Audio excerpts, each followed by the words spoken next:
मदरसा में दी जाने वाली शिक्षा के ऊपर राजनीति और लोगों की राय अलग अलग है, लेकिन अगर संवैधानिक दृष्टिकोण से देखा जाए तो क्या मदरसा शिक्षा संविधान में स्थापित सेकुलरिज्म यानी कि धर्मनिरपेक्षता का उल्लंघन करती है?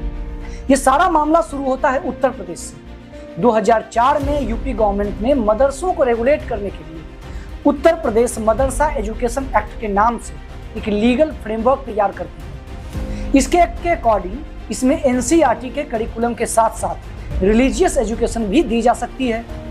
इस केस की शुरुआत तब हुई जब मार्च 2024 में इलाहाबाद हाई कोर्ट ने उत्तर प्रदेश मदरसा शिक्षा अधिनियम 2004 को यह कहकर रिजेक्ट कर दिया कि यह एक्ट सेकुलरिज्म का उल्लंघन करती है। इलाहाबाद हाई कोर्ट के अकॉर्डिंग यह 3 इंपॉर्टेंट लॉज को वायलेट करता है।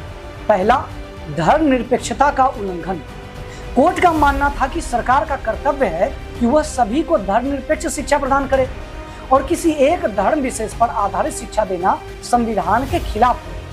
और दूसरा ये कि यह शिक्षा का अधिकार का भी उल्लंघन करता है। संविधान के आर्टिकल 21A के अकॉर्डिंग 6 से 14 वर्ष के बच्चों को फ्री एंड कंपल्सरी एजुकेशन मिलना चाहिए, जबकि मदरसों में केवल पारंपरिक धार्मिक शिक्षा देना इस अधिकार का भी उल्लंघन है। और तीसरा, केंद्रीय कानून से टकराव की स्थिति, क्योंकि मदरसा एक्ट के तहत मदरसा को डिग्री प्रदान करने का अधिकार है, जो यूजीसी एक्ट 1956 के प्रावधानों का भी उल्लंघन करता है। जबकि इस केस में सुप्रीम कोर्ट में हुई बहस से यहाँ 2 इंपॉर्टेंट सवाल उठे। पहला, religious education and religious instruction.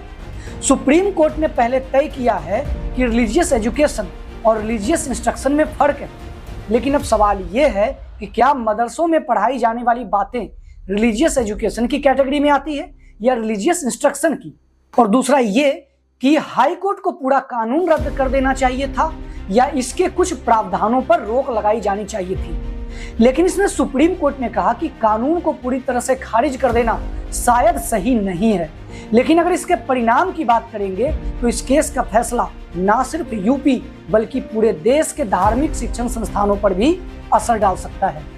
Supreme court के चीफ जस्टिस DY चंद्रचूड़ ने कहा कि यह फैसला गुरुकुल और कॉन्वेंट स्कूल जैसी संस्थानों पर भी प्रभाव डाल सकता है, जहां किसी न किसी तरीके से रिलीजियस एजुकेशन दी जाती है।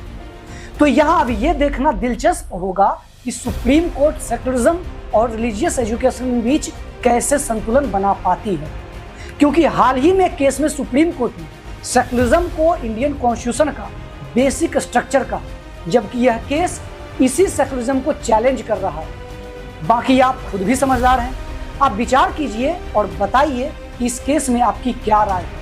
अगर आपको यह इंपॉर्टेंट इंफॉर्मेशन पसंद आई हो तो इसे अपने दोस्तों के साथ शेयर जरूर करें और अगली बार फिर मिलेंगे एक नए विषय के साथ। अभी के लिए इतना ही, धन्यवाद।